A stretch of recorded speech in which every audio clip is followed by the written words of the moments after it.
আমরা যদি বিরোধে লিপ্ত হই তাহলে পরাশক্তিগুলোর সুবিধা তখন আমাদের কাউকে দিতে হবে ট্রানজিট, কাউকে দিতে হবে সেন্ট মার্টিন, কাউকে দিতে হবে দেশের অর্ধেক। 24-এর ছাত্র নাগরিক অভ্যুত্থানের পরেও যদি সেই বিরোধ আমাদেরকে খায় তাহলে এতগুলো তাজা জেনজির রক্ত বৃথা যাবে। চিল্লায় বলো ঠিক কিনা? মনে রাখবেন, যখন আমি একা থাকি তখন আমি ব্যক্তি, যখন আমরা সবাই মিলি তখন আমরা শক্তি। What are the drawbacks and disadvantages of division, social and political division in the society?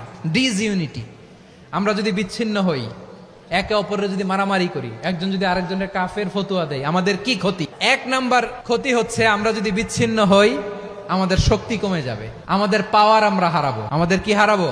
পাওয়ার। মনে রাখবেন, যখন আমি একা থাকি তখন আমি ব্যক্তি, যখন আমরা সবাই মিলি তখন আমরা শক্তি। এই শক্তি নিয়ে আমাদের সামনে এগিয়ে যাওয়ার দরকার আছে না নাই? তাহলে আমরা যদি নিজেরা বিরোধে লিপ্ত হই আমাদের ক্ষমতা, পাওয়ার ছুটে যাবে। আমরা এই পাওয়ার হারাতে চাই না, ঠিক কিনা বলেন? রব্বুল আলামিন ঠিক তাই বললেন।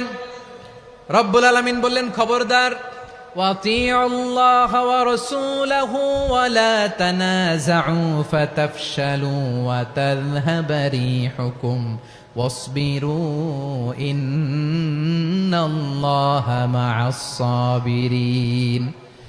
আল্লাহর আনুগত্য করো, নবীর আনুগত্য করো, কিন্তু খবরদার নিজেরা বিরোধে লিপ্ত হয়ো না, নিজেরা মারামারি করো না, তাহলে তোমাদের শক্তি কমায় দিবে কে?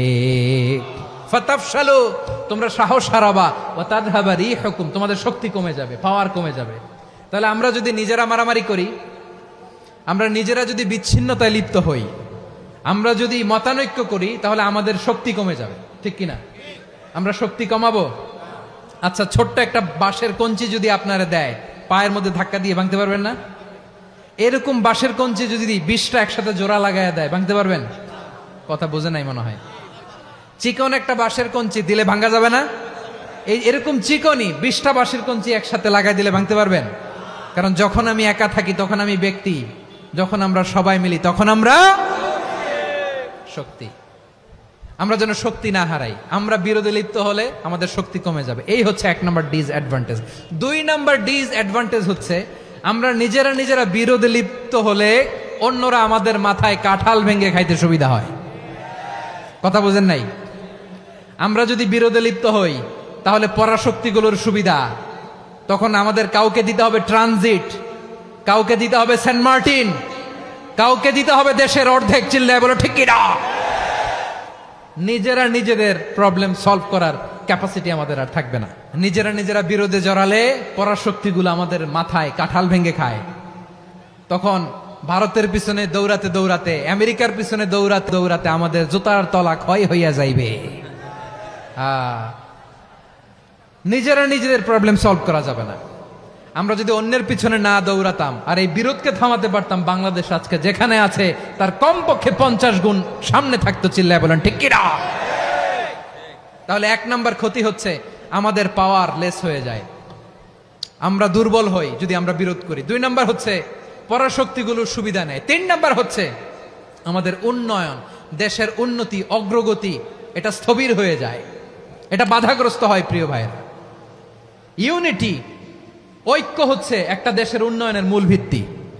ইউনিটি অফ এ কান্ট্রি, এটা হচ্ছে একটা সাস্টেইনেবল ডেভেলপমেন্ট, সোশ্যাল স্ট্যাবিলিটির জন্য এটা অনেক গুরুত্বপূর্ণ। এজন্য বিরোধের কোনো স্থান আমরা দিব না, আমরা ঐক্যবদ্ধ থাকবো ইনশাআল্লাহ। বলেন, আর কখনো কাউরে কাফের বলে গালি দিবেন? তুই জাহান্নামী বলবেন? ঝগড়া লাগলে লাগাই দিবেন? তাহলে কি করবেন? মিলায় দিব। আওয়াজ করে বলেন, কি করব? প্রিয় ভাইয়েরা, এই বিরোধ গত 50 বছর তো আমরা দেখেছি, ধর্মীয় অঙ্গন বলেন, সামাজিক অঙ্গন বলেন, রাজনৈতিক অঙ্গন বলেন, এই বিরোধ আমাদেরকে শেষ করে দিয়েছে। এই 24-এর ছাত্র নাগরিক অভ্যুত্থানের পরেও যদি সেই বিরোধ আমাদেরকে খায় তাহলে এতগুলো তাজা জেনজির রক্ত বৃথা যাবে। চিল্লায় বলো ঠিক কিনা? বৃথা যেতে দিতে চাই না, আমরা ঐক্যবদ্ধ থাকতে চাই। রাজি আছেন? আমরা আর কাদা ছড়াছড়ি করব না। অনেক হয়েছে, আন্না, এবার থামুন। অনেক হয়েছে, আন্না। Be a part of our vision. Do listen and share the khair.